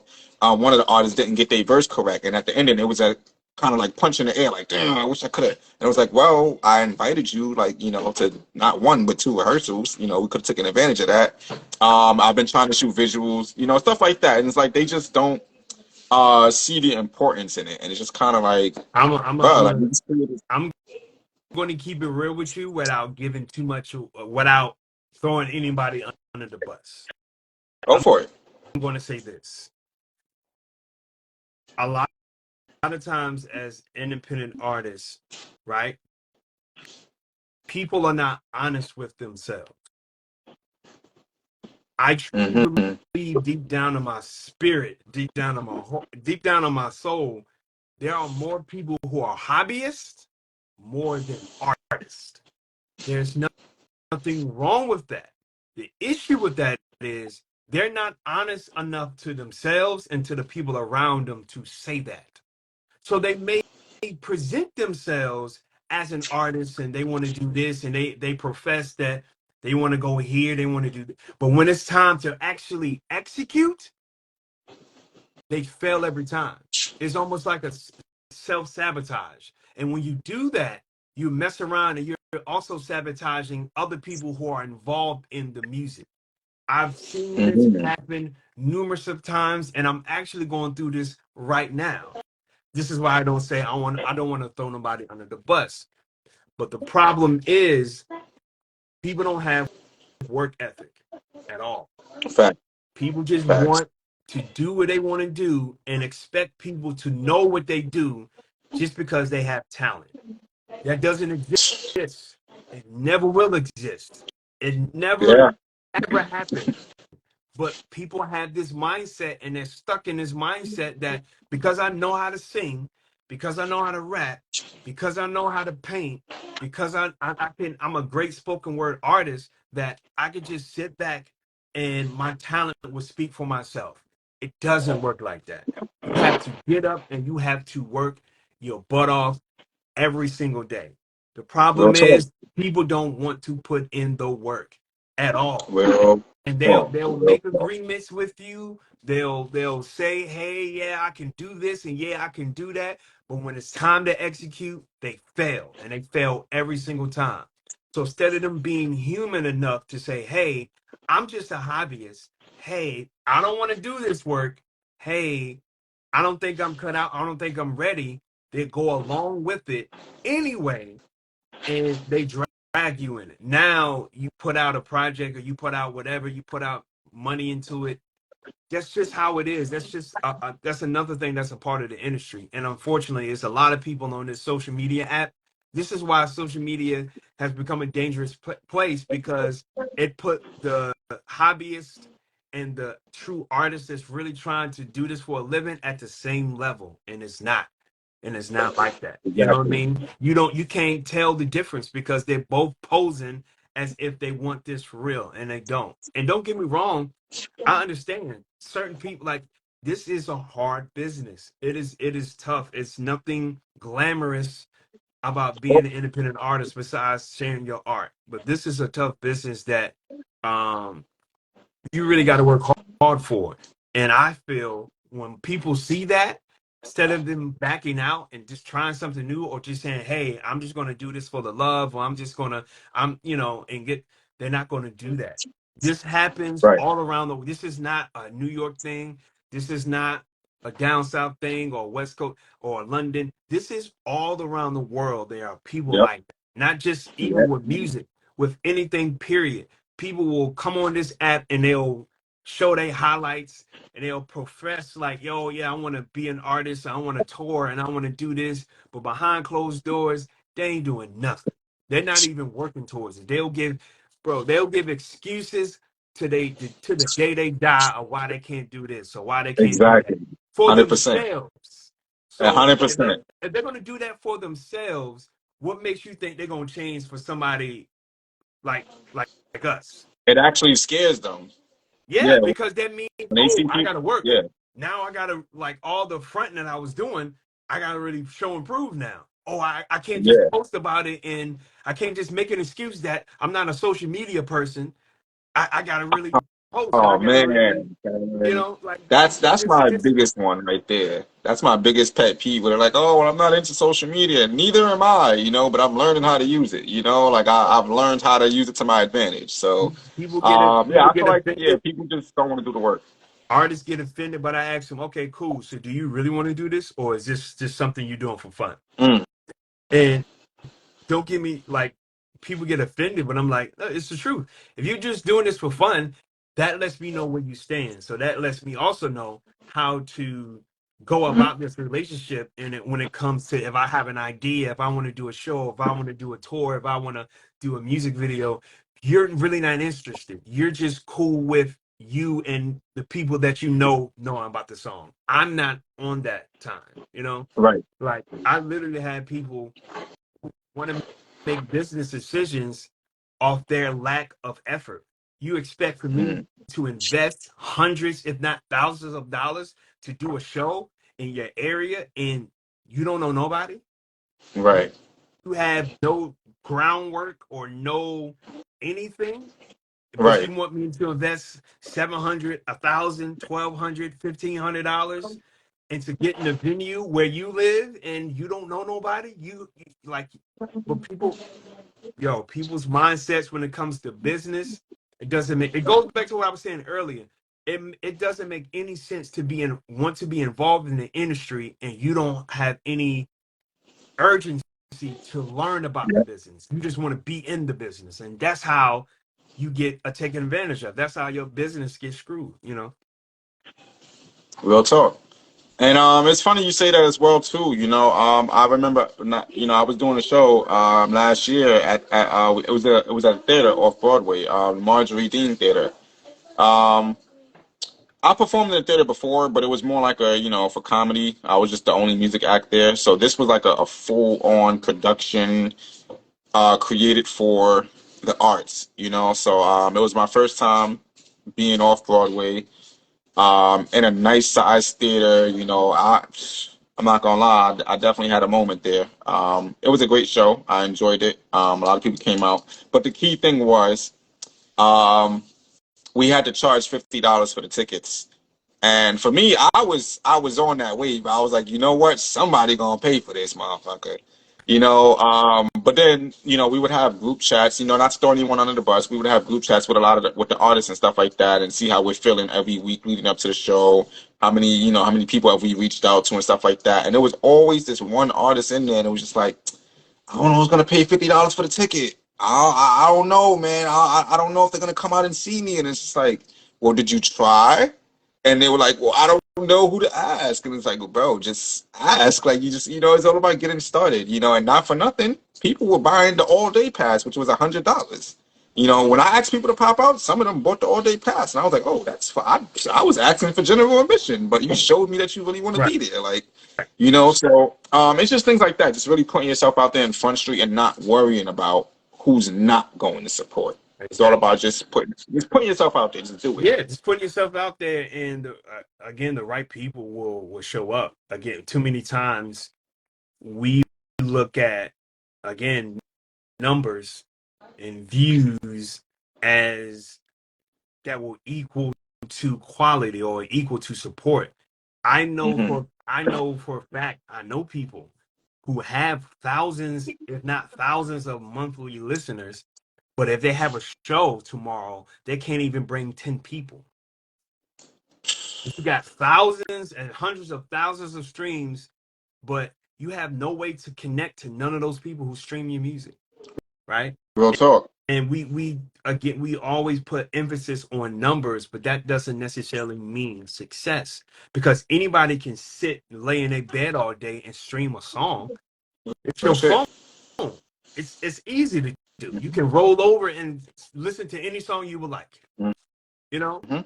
But it separates you from the rest when you have a show and it's raining outside, and people and Talk people about still and it. people still show up to the show. They don't make an Talk about excuse of it's raining. And I also have to say this: our when it comes to artists, your friends and family are not fans. They're just supporters. They just support it because they may know you, and they don't it. owe Right. you that. They don't owe you that just because they know you, just because whatever. Real You talk. want to create an actual fan base, meaning regardless of what happens with my family and friends, I know people who are actually buying my music that I don't know, that I Right. don't. I just build a relationship with, or because they really like my music, or they really like my film, or they really like my music video, or whatever. So they want to support because it's good, not because they just know me, or this is just a good deed to do. oh, I bought Descendant's album, so what I did a good deed today. No, I want people to buy it because it's actually good. Yo, I bought Right. your album, and this is my favorite song. I enjoyed myself at this show. I'm not looking. This is not a sympathy business. This is a people's business. This is a fair exchange. I'm performing, so you come out and enjoy yourself. This is not, oh, Descendants performance, so yeah, I'm gonna support him because no, you're gonna support me. You want to come out because you know it's just going to be a great show. And I think as artists, we got to stop this pity party or trying to strong arm people to support what we do just because they know us. No, you want people to support you because it's good, because it's quality, because it's great music, That's a because you fact. have a great show, because your tour is good. So that way you're not relying on family and friends every time you do a show to depend on just to show up. And you know what I'm saying? That's not right. It's unfair. It's selfish. And it's just not right. And we all got to start somewhere, but you have to build that and it takes again, it goes back to taking time to build a fan base. It takes time, bro. But nobody wants to put in the effort. Everyone looks on social media, looks on TV and think this is easy, and it's not. It is Do difficult. you It is do you difficult. engage with your supporters? Absolutely. Like, I think that's the most important and thing. by engage, I mean, do you hang out with them? Do you have conversations with them? I may not hang Does out it with go everybody. deeper than music to you? I may not hang out with everybody, or there's been times where people pull up and I may hang out like after the show. We'll go out to eat or something like that. Right, I right, don't do that all the time. For right. me, when I say engage with people, it's more of communicating off the grid, Hmm. like outside Okay. of social media, to the point where I have like to me, I look at emails as like that's currency, that's relationships. Yeah, facts. Um, because once you have the email and they give it to you willingly, they want to communicate with you. My newsletter Right. is the way I've had people reach out to me and respond to my newsletter. It's like, yo, congratulations, or this or that. I love this. I've had people purchase music through my email list or through my website. So it's Nice. really through either DMs, and this is like real conversations, or my emails. That's how I engage. And of course, after the show, um, because I feel like that's my number one source is on the road when I'm doing shows Mm. and I perform a song and it's after the show. Those type of conversations lead to genuine fans in the future or potential fans because it's like something that I performed touched them in a way and they want to express themselves. So they follow me on social and that's how it usually happens. Not always hanging out and stuff like that, but it's mostly like conversations I might that be I a little more dangerous yeah, than you then. yeah. Like I Yeah, don't no. So a lot of my supporters, I've actually, hung out at their house before. I've been invited to dinner a few times. Going to different states and countries, I've slept over at their house sometimes just to that's save amazing. myself from spending money on Airbnbs. Sometimes it'd be a little awkward, because it's like they're like in fan out mode. They're like, "Oh my God, MTV sleeping on my couch, like this is crazy," and I'm just like, "Well, yeah, I don't want to turn to nothing weird, from there. But it's like, yeah, I appreciate this for you, and it's like, but at the same time, it's like these people always show me how grateful they were for the fact that I gave them a little bit of time. So, That's for what example, counts. my boy Don. I'm not gonna name drop everybody, but I like to celebrate my guy Don. So I used to work with him back at Hollister when I was, and this is like back in 2012, 2013 when I was working in Roosevelt Film Mall in Long Island. Um, Don used to give us a ride sometimes to the bus stop, because I used to live in Queens at the time, Far Rockaway, and the bus stopped running around, let's say 3 o'clock in the morning. Well, 8 o'clock out there, 8 p.m. But like 3, 4 in the morning or whatever, you'll catch like certain buses in certain parts of Long Island. Yeah. So he would drive us to the bus stop or whatever occasionally, or sometimes we go out to Denny's to get something to eat, or I think it was maybe twice we went to Dave and Buster's after work. So we've done like certain things like that. But Don's literally since 2013. I remember in his car, I was playing instrumentals from my first album, no words or nothing. And he's just like vibing out, like, oh, this is dope. Like, I didn't know you make music. Like, he's vibing. And to this day, Don may not answer every single text or call or whatever. We may not get to hang out a lot, but Don makes sure that he reaches out and say, yo, MC Reef, what shows you got coming up? I want to make sure I'm there to support. And it's like, yo, that's dope. Like, you know, even after all these years, you still come to shows. And 9 times out of 10, he's usually the first person at the show. Usually shows up, he's the first person there. He beats me to the show sometimes. Like, I'll be trying to get there to sound check and he's already outside. I'm like, yo, like, you know, so I appreciate people like that, and moments like that just showed me, like, even in London, there's a few artists who know once I'm in town, their life completely stops. Not like, everything is about me, but they make it about me. And I be telling them like, yo, you don't have to do that, but it'd be dope to seeing them, pop out to shows. Like, yo, I saw you was out here. I had to make sure, so things of that nature. So that's why I asked that, because it for me, it has worked. I do feel like I got to slow down sometimes because, again, sometimes it do get awkward and weird. But for the most part, it's definitely been beneficial for me. I've enjoyed it so far. Definitely benefit for sure. So I wanted to talk about you being a director. You have a short film called Tired. If I'm not mistaken, it's an all-black cast. I didn't get to see it, so that's my mistake. No. But I do know that. No, man, it's all good, man. No, it's not all black. It's black and brown, all black and brown. I'll say that. I got you. It's been screened at the Hip Hop Film Fest. Was that at the Apollo, I believe? Yeah, at the Apollo. Okay, cool. And you should have been nominated, not nominated, but it's been screened what? 4 times, 5 times? 3, at least 3 or 4 times. Okay, cool. So, talk about the film. What is it about? And how does it feel creating something that has eventually made it to a part where you're walking into the Apollo with it? Like, now other people get to see it, and it's like you're on a broader spectrum now. Like, how does that feel? It's a surreal moment for me because I remember back in 2017, I was auditioning to do amateur night, and I didn't make it. Okay. I was like number 428. I remember the number and everything. God damn. I got there like what, 6:15. I didn't leave until like 6 o'clock. It was an all-day event. I'll never forget the experience. But I think I did a great job. Like, it was an audience in there and everything. They loved it. But the judges not so much. But I'll never forget that moment because it snowed towards like walking back home. I remember it snowing. But once it was just a real moment to like, yo, now I have a film, a part of that's being shown in Apollo. Like, that was major.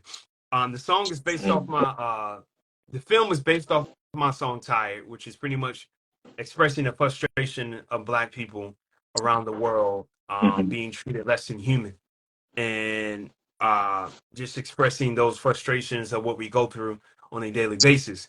So I was inspired to write this short film, the script, as if like what would justice look in the powers in the hands of the oppressed, right or wrong. But that's the whole thing about a corrupt cop taking advantage of people in the community. Someone sees it and takes it to another level, takes justice into their own hands, pretty much. So that's what the song and the film is about. Got it. By the way, I do like the song. That's off of your Mentally Drained project. Sir, thank you. Yeah, so that was pretty much my introduction to you, the Mentally Drained. And that's how I got to discover that you're an advocate for the community, as far as mental health. You dabble in politics. I noticed that you had 2 partnerships. Well, I don't know if they were partnerships, but I know that you connect with them very well. One of them is We Run Uptown, where you meet up and you do, or you train for a marathon, or you just run, or I'm not sure how that works. No. Okay, cool. And then you have Why Hunger. I'm pretty sure there's more, but these are the 2 that stood out to me. You have Why Hunger, where you partner with them to combat hunger. So, I mean, if you want to expound on that, because again, my information is not all the way accurate. I'm just we run Uptown. It's just a running community, right? It's a social run. So every Monday they run 5 miles uptown New York. I've been running personally since what, 2014, Okay. 2015, somewhere around there. Uh, and the most that I've ran was like 8 miles, and this was when I lived in North Carolina. I think it was like 10 miles or below. That was like the most that I've ever ran. When I got back into it, when I moved out here, I was getting back Is that into it. consistent without taking a break though? Yeah, Like 8 miles without a break? Oh wow, 10 miles went on the break. Yeah, that's interesting. I yeah. mean, hey, I know it's possible. I hear people talk about it all the time, but it's like, damn, like 8 miles is pretty far. Like, you It's know, pretty far, but it's all about pacing. You know what I'm saying? yeah, It's running is really a mind game. It really is. You know what I'm saying? Um, Now, in the beginning, of course, I didn't just flat out just run 8, but I had to start small. Like I had to get comfortable with running a mile. Okay, once I got running a mile, then it's 2 miles. Once I got to go 2 miles, then it's three. Like I just gradually went up just to test myself. right. Um, but as far as we run Uptown, I think they've been doing it for over 10 years now. Uh, Mm, they helped me get into running a marathon for sure. right. They do have coaches in the community that help you get prepared to run a marathon if you want to do that. They do have Hmm. track every Tuesdays, and then on Wednesday they got what they call Tempo Run, which was tonight. Simple. Consistently they do it but it's really just a social run, and it's for the community of all walks of life. Mm, And running also helps with performing. You know what I'm saying? Breath control is very important when you're on the stage. You don't want to be out of shape, yeah. huffing and puffing, going back and forth. I'm energetic when I'm on stage. I like to jump up and down. I like to touch the people. I like to move. I don't like to stay in one spot the whole time and just point. My shows are more energetic. So, Mm, and running helps me clear my mind and not. It's almost like performing on stage. That's how running is okay. to me. It releases any frustration, any distractions, anything that I got on, and it's just focused on the run. You know what I mean? That's why I ran the marathon. That's It was always a goal of mine. I just didn't know how to do it. So nah. shout Shout out out to to you for Rerun killing Uptown. that. Thing. You Rerun trying to win. Uptown they're one of the best. I got friends to this day because of We Run Uptown. You know what I'm saying? I was just there Monday. Beautiful. I haven't been because I've been traveling doing music and stuff. So as far as Wild Hunger, shout out to my guy Hez. He introduced me to Wild Hunger. We had an interview on the platform. They're starting their new podcast series. And I was one of the artists that they had on there, and we had just pretty much how we are now, but they had a studio and I performed Right. afterwards. And just pretty much No, that's good. just discussing the fights in world hunger pretty much all over the world, not just in America. And I was part of their recent campaign to raise funds for that, and I got to go to their benefit concert to see the Roots and some more dope Mm-hmm. artists performing, which was Sick. amazing. It's a dope. They've been over 25 years. They're about to celebrate 25 years, if I'm not Mm-hmm. mistaken. Um, Something like that. Or was it 25 or 50? But I think it's 25. Don't quote me. Shout out to the Roots. I saw them showing you a little bit of love too. The Roots showed me. Uh, I think it was something that you posted. Somebody from the Roots. I'm not 100% sure. Maybe I could be mistaken, but it was something that you shared where you made a connection where you got to see them perform or something of the sort. Oh, yeah. That was at the benefit concert. Yeah. Okay, got it, The got Wild it, Hunger got it. Yeah, benefit yeah. concert where they just reposted it. Yeah. Man, I wish I could. That's a dream of mine. If I could like open up for a band like that. Now, when you talk about performing, the Roots. Mm, sick. Yeah, I've seen a few of their performances like online. I haven't got to see them in person, but because I mean I'm more into live instruments as well too. Like I enjoy It's bands, things of that nature. So it's beautiful to it's a see. whole nother level, Yeah, bro. They're on a whole nother like no. You talk about how running like no stops. It's no stops with them. As soon as the song end, they into the like actual performing. They're not taking breaks. They're not. Let me talk to y'all. It's crowd participation. They're into the music. like first of all, Black Thought's mind to remember all of those songs, to be sharp and being able to perform other songs, and the band is so sharp and have each person in the band had like a solo performance, bro. It's one of the best Sick. performances I've seen, man. It was incredible. It That's was sick. incredible. I love it. Um, I'm just running through my notes. So even so we talked about the Wild Hunger. We talked about We Run Uptown. Also along the same lines of advocating for help. You revealed that you were diagnosed with Gorlin syndrome, Yes. or is that a branch off of sickle cell, right? No. No. No. No. No. Oh, so they're two different things. So yeah, Okay. two different things. Okay. So I mean, but I have seen you speak on both of those. Yeah, So for absolutely. educational Yeah. purposes, Yeah. um, one, what is it? Two, is it curable? And three, I guess, is it inherited or Yes. developed? It is inherited. You can I inherited through birth. First of all, thank you for even asking those questions. Because it's important to get that out there. This is very important to me when it comes to um Gorlin syndrome. It is inherited. Unfortunately, it's a disorder that can destroy your organs. Um and you are more prone to have skin cancer, what they call basal cell Yikes. skin cancer, right? I had to go through that last year. Right now, I'm fine, but this is something that's ongoing, and there's no cure. Unfortunately, you get a lot of tumors, so that's what happened Mm, to me. I get a lot of tumors in my jaw, right? But you can get tumors anywhere from your jaw, your eyes, your brain, heart. You have symptoms that, and it's a very rare disease. So that's why hmm a lot of people don't know about it. And shout out to the Golden Syndrome Alliance, who's trying to put Golden Syndrome to the forefront to get it taken seriously more in the health industry when it comes to hmm hospitals and doctors. I've been having surgery since I was at the age of 10, but nobody knew what was going on. So mm, from the age of 10 to what, 3 years ago, I didn't know what it was.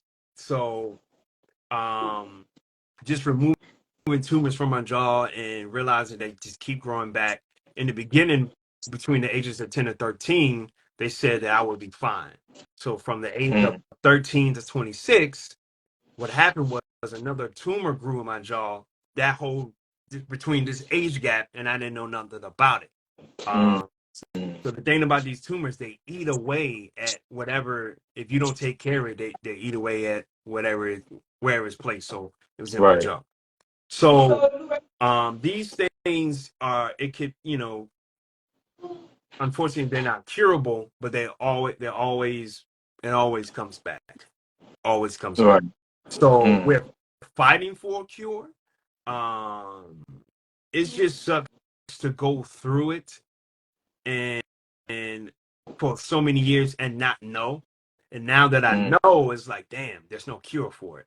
So the reason why I speak out about it, um, dealing with those traumas in my youth, as a child, as a kid, and you not knowing what's going on. And there's so many kids out there that's going through the same thing. And that although they have parents or caretakers, but it's a difficult thing to go through as a child mm, when your jaw is extended or you got an eye patch because you have a tumor in your eye, or some of the symptoms are pits in your hands and your feet, or you have a mm, larger than normal head, and all of these, like you have abnormal ribs, um, skin, like I said, skin basal cell cancer. So people get in their face, get in their jaw, like it can be very overwhelming.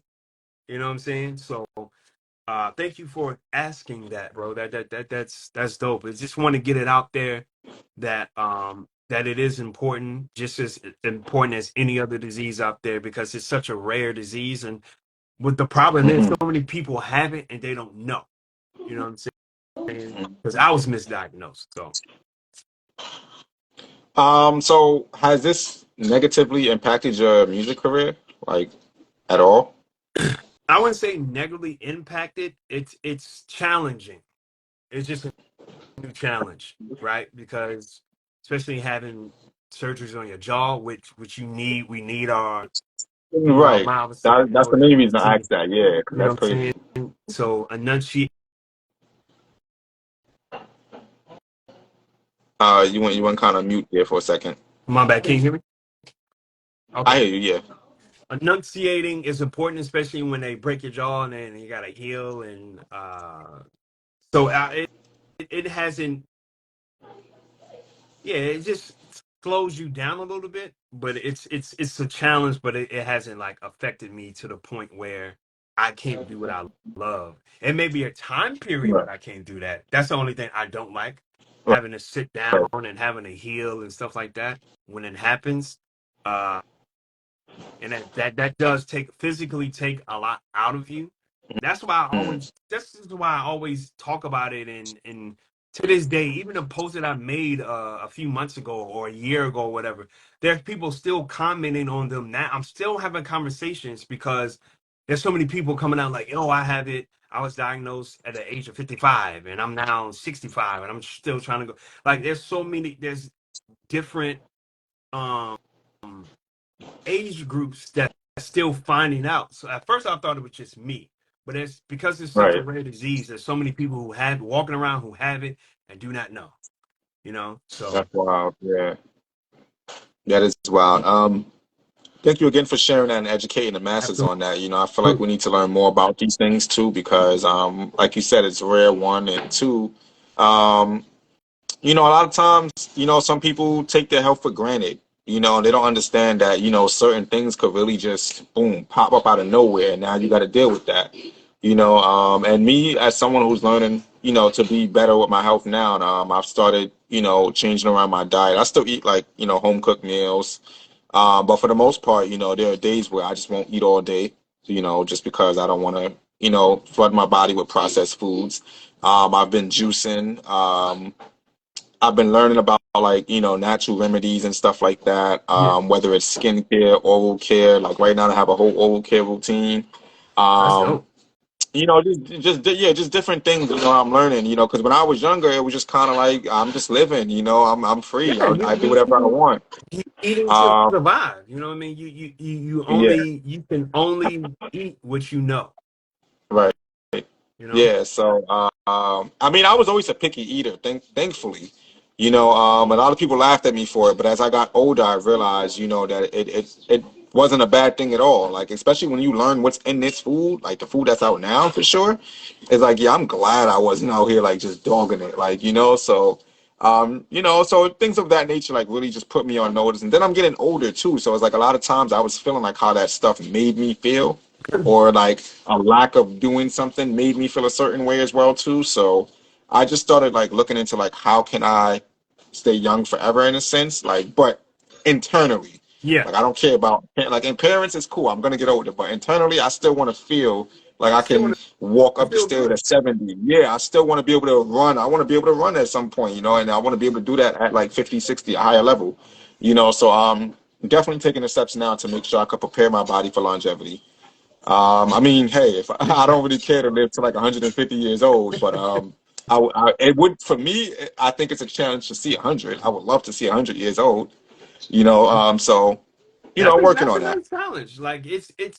I just look at it like, thank God I was always mindful of my Mhm. health. Um, but that's another thing too, because you're walking around. I used to walk around like knew something was wrong, but didn't know what. So all my life, just until three, and I knew something was off, but I have no reference of what that is. And there's so many people out there that's going through that of feeling like they're not okay or feeling like they have an issue or problem.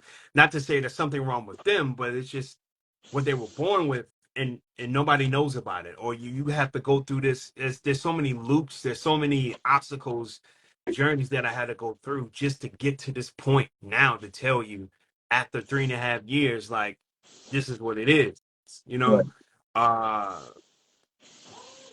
but it's it's challenging, man. It is very challenging, especially for kids. So that's why I speak out about it the most. Like I'm dealing with my experience the best way I can, but for like kids, especially growing up in this era, um, or young adults Hmm. who those experiences, because it is not. I wouldn't wish this on anybody. Like that's how tough it is. Like it's For not sure. this is not something you could just blow by and be like, oh, that's I got no. It's challenging, but we keeping my hopes up high for a universal cure, not only for Golden syndrome and for sickle cell for sure. Definitely. Thanks again for sharing that. Yeah, no problem. I don't know your schedule, but I got you here for a few more. I don't want Sure, to like it's a let's do it. night, yeah. I don't want to overdo it. Um, I mean, if you're cool with it, I'm cool with it. But at the same time, I also try to keep it, Yeah, no, it's hour all and a good. half, 2 hours at most. Um, so one thing that I really, really wanted to get into, and this is more so for me. I mean, obviously it's for the masses too, but it's something that I took interest in. Um, you have a post where you talk about you won a grant for the NYFA. I did apply to them last year, so they told me this summer that they will be announcing, Oh yeah, the winners or, yeah. or the recipients of that. Uh, So talk about that. You mentioned that you was able to do touring. You ended up on some blogs. You did podcasts. You did radio stations. You had, um, let me throw the flex on it. You had 4 Billboard appearances in Times Square. Um, and I didn't really catch the merch deal, so I'm pretty sure you'll break that down as well too. But talk about that. How were you able? Like, what is the grant? How much did they give you, and how were you able to distribute all of that into that whole list of accomplishments that I just read from? I think it was what 8,000.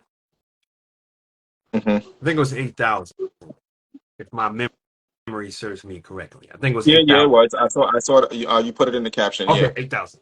Um, yeah. So it was unrestricted, meaning that it didn't have to be focused on this particular section. Like, oh, this is 8,000 only is for a tour, or it's only for you to Wait, record an album. It's wait, it only was it was a one-time payout. yeah, one time pay. Yeah, Got it. Okay. one time payout, and it was unrestricted. So I mean, you could spend whatever you want on it. So I won the grant for music and sound. So my album Mentally Drained is what I submitted, and not only did I submit that, but I actually gave a breakdown synopsis of the questions that they asked, because they asked you questions, Yeah, and some deep questions. Yeah. yeah, I so I made sure to I made sure to answer to the best of my ability, right? In Hmm. full detail, making sure whatever how many words that they want you to answer and make sure I was under that. But I just answered it in full detail about the album and my plans to do with the album. It was to create one of the things that I did say was to do a short film on my song Tired, and I explained the script, and I sent in the examples that I had of the script. Like I had I really just went all out with the questions that they asked. So I honestly I fill out so many at that time, especially I fill out so many grants. I forgot I did it until they Right. said I won. And I was like, oh, because it's a year later. So I Right. was like, Yeah. oh, I filled it out in 2021, if I'm not mistaken. Then the following year is like, oh, you won for music and sound. I was like, I still got the email, still got the, I Beautiful. bookmarked the website and everything, because that was my first grant I ever won. And I've been filling out Right. grants for years. And it goes back again to consistency and effort, regardless of what happens, saving my answers as well, and just reformatting them to whatever question that they ask also helped me. Um, so when it gave me another spark the um into that album, so I was able to Mhm. go on tour. I didn't get because you said merch. I didn't get a merch deal, but I was just able to get more merch to sell, pretty much. Got So there Got it, wasn't a got it. merch That's what I sale. was trying to pick up on. Yeah, my bag on the confusion on that. So yeah, just able to go on tour, able to get more merch. I was able to rebuild my website. I was able to shoot my short film Tired. Um, yeah, the billboards in New York, in Times Square, New York City. I was able to finance that. So especially the tour, the plane tickets, the Ubers, the eating, the room and board, like all of that, it helped. Yo, It helped a lot. yeah, So I put it to good use. Like that money that I invested back into my career is still having a major effect to me today. And I tag them every time I have a showing or what. I tag them. I always keep up or reach out to them, let them know, hey, this is what's going on. This is what uh the opportunity that you gave me did for me. You know what I'm saying? I make sure I always shout right. them out because of that. That's beautiful. Yeah, no, that's actually dope. And you put me onto something. Well, I mean, a couple people actually shared it with me last year, which led to me applying to it. But there's always been something in my mind that I just knew it was out there. I just didn't have no access to it. But I knew for some way, because I mean, there was a point in time where I was focused on private investors. I still am. I'm a little bit more invested in it now. Like I'm really looking Mhm. into it. But my uncle P, when he was alive, he would take me. He was a fitness trainer, and he had like a lot of celebrity clients too, like low key celebrity clients. I would say like probably B-listers, but they're still widely respected or Yeah. whatever. But he would be training these people, um, yeah, he would be training these people like simple stuff, running the bridge or whatever workouts he had for them or whatever. And some of these people, he would take me with him to work. So a lot of times after work, some of his clients were like home visits rather than coming to the gym. Um, and I remember he had these two people, specifically this one guy, not to name drop him, but the dude would always invest in my uncle's business. It was more so of I love what you got going on. And my uncle didn't have like the perfect resume. He did prison time. Hmm. And back then that was like when people see that, you're like even more like denied and rejected. Right. But he never gave up. He never gave up. He came out of prison and started the business and stuff like that. And he just kept it strictly about him, which was great. So it in turn showed the people that they can trust him and stuff like that. So even going back to this guy, whatever, being around this guy's invited us to Christmas dinners, family dinners. He's taken us out on like just random restaurants and stuff like that. And I've been there to a lot of these events and stuff like that, whether they were personal or they were like his own company or his family or whatever the case is. And I used to ask my uncle like, "Yo, how come you not rich messing with these people?" Like, and he would express to me like, it is definitely a lot longer than that. Like, it's a lot more that goes into it. But he did explain that these people do finance a lot of the stuff that he got going on. So when he do like company events, like when he wants to do like big board meetings, sometimes they like would finance the food or they'll provide him with a venue to discuss his plans. Or at one point he opened up a gym through this same investor. He helped him open up his own gym, got him his brand merchant and stuff like that and everything. So I just think that is important for people, no matter what you got going on, to like really connect with certain people. Like, don't limit yourself. So grants, um, right now, and I work in the Upper East End of Manhattan. I like a lot of times I'm walking into like condos, and stuff like that. Yeah. I'm walking into like these nice big apartments, and these people are like living lavishly. And a lot of times I'm like reluctant to tell them that I do music because I don't want to just be like, oh yeah, I'm black and I do music, like, and it's kind of that thing because they're already looking at me weird, so I don't want to fit their He said, narrative. "Oh, You know what I'm black saying? So it's like a lot music." of times. Yeah, so a lot of times I want them to rather like find that interest in it, like Yeah, if they're gonna ask me, hey, what do you do outside of this? Then maybe I'll mention it. But for the most part, exactly. I'm definitely not out there broadcasting it. So I've got to meet some really dope people who have taken interest in what I got going on. I guess just now I'm just, trying to tap into that account, like, come on, man, I'm trying to put together this show. I want to go on this tour. Which I've done a lot of it like self-funded too. I'm happy about that. I've done a lot of self-funded tours. It's expensive. No, me too. It's expensive, No, but that was my yeah, first. no, It's it's definitely it's helped. it is insane. Yo, So kudos on that. And I think artists should really focus on that, filling out Yeah, the grants, grants trying to is get the private way to go. investors, all of that involved. It may sound like a hard thing to do, but I promise you, the research is. It could It's be not that anybody. It could be anywhere. You know what I'm saying? nah, it's So it's it's yeah. it's So again, it's just taking the time out and the effort to do it. That is it. mhm, It is that's a really fact. not that difficult to do some research.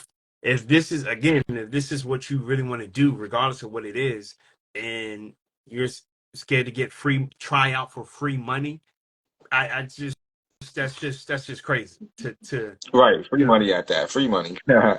And it's crazy, like how you say that too, because I was actually watching this the Math Hoffer expert opinion with Joyner Lucas, and Joyner was talking about how he didn't necessarily fumble the bag, but there were times where he took his investors' money and tried to flip it into something else to put it back into the music. But the investor was just kind of like, look, man, I see what you got going on. I still believe in you. I'm still not to say it's always going to be like that, but there is that possibility of I guess fumbling the bag, but you kind of got to understand where you want to go with this. So um yeah, I think it's very important for everyone to look into something like that, instead of just depending on streams, instead of depending on family to come out and support, things of that nature. So you got to step outside of the box, like don't even think out, just step outside and see what it's like out there, that kind of thing. um so yeah, man, I think we've covered a lot. Um, Now this is dope. you ain't got to go home, but gotta get out of here. No, I'm just playing. This is Thanks, dope. thanks for thanks for coming by, Thank you man. for Sharing your having me, story with bro. us. Now you've really been someone that's been on the radar, that I wanted to have on this platform. I think a lot of times though, it's crazy because I'll try to invite certain people and they'll leave me on scene, or they'll like start discussing something else. Like again, not to throw people under the bus. I usually get left on scene a lot though. A lot of people do leave me on scene, which is crazy because it's like maybe they don't understand what I'm doing here. But I think yesterday, because I sent out a bunch of like messages between yesterday and Monday, to get people lined up for February. And one of the people asked me, they was like, "Oh, you're gonna come to my show on this date?" And I'm like, "Well, dude, I just sent you a message about picking a date for this show. Like, what, you're gonna address that?" And I was Bro, like, "Oh yeah, well, I got a show after though." And I'm just like, "So you don't care about the platform?" Like, there was somebody else who was asking me so many questions about like my visibility, like, "Oh, how many people watch the show? Do you have a lot of people on your live and stuff like that?" Look at this. We've had like 2 people, 5 people at most, tuned in for the whole time. But I've seen a bunch of people tuning in over time. So I don't worry about like stuff like that. With me, it's more so like, for one, people watch this more after I post it. yeah, So that's what I've it's noticed. not, bro. So It's not about the people are so or are so into the now. They don't realize that you can download this, chop it up, and also post this on your social media to also and spread it out. It doesn't all have to be in one day. It doesn't all have to be in one. It could be 30-minute, 30-second, 15, 20-second clips of an interview and to promote whatever you got going on with the different topics. But most people don't think like that. Again, this is why people are so focused on numbers, because you can have a bunch of numbers, no engagement. Like right, nobody hundred checks percent. whatever. But this, like I said, man, this social media stuff is a game. It's all a facade. Trust me, you're not the only one. The stuff that you're saying, you're not the only one that goes through that at all. Right, Everyone does. Everyone plays this game. Everyone acts like they're so busy and they can't do this and facts. they can't see that. And it's not that. People just want. People care about themselves more than they care about you. So they're gonna do whatever it takes, regardless of how disrespectful it looks, regardless of there's no humanity. Everyone is really just trying to trample on somebody else to get where you at. So yeah, I'm gonna leave you on scene. So that's why this person was like, bro, I've seen it, I've been through it before. I don't what it is like those type. I just don't reach out to them no more. I just Yeah, can't of rock course with them.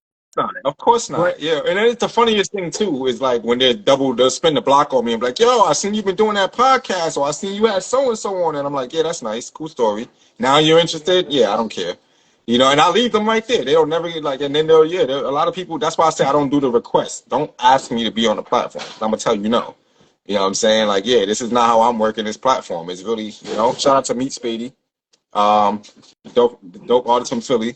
But yeah, man, thanks again for coming through and sharing Thank you your for story with having us. me, bro. So one thing I like to ask everyone to do before we close out, is there anything? It could be a motivational quote, it could be some kind of advice or whatever it is. Is there anything that you want to leave with the people that are going to see this later?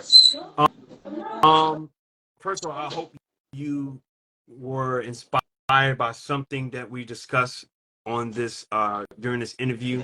Um, and I hope this leads to connecting with more people. You know what I mean? With my music, the messages in my music, the film, but at the end of the day, I just hope this inspired you to keep going. The smartest thing we all can do when it comes to our purpose is not give up. That's a fact. Beautiful words, man. All right, everybody. This is Descendant. He has a new project called Convergence out. He has a new freestyle out on his website. He has a short film, Tired, and another one, From Hell. Yeah, Um, we didn't get to talk about that one much. But it's all good. I want them to discover it either yeah, way. absolutely. So everybody, if you've enjoyed this, make sure you give Descendant a follow and check out everything he has going on. This guy is really, again, making tidal waves out here. So make sure you check out the guy and you know, let's get this ball rolling, man. We We outside. outside. Appreciate you, bro. No doubt, man. Peace. Enjoy.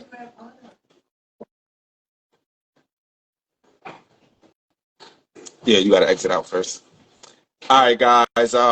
That's the end of today's episode. Shout out to everyone that tuned in, that threw a comment in there, everyone that asked a question. I appreciate y'all all the time. Me, Spady, is all good, my brother. You know, like I said, I do this every Wednesday and Saturday. You feel me? So, I appreciate your presence always. You feel me? Just as I do with everyone else. So, if you guys enjoyed this, definitely.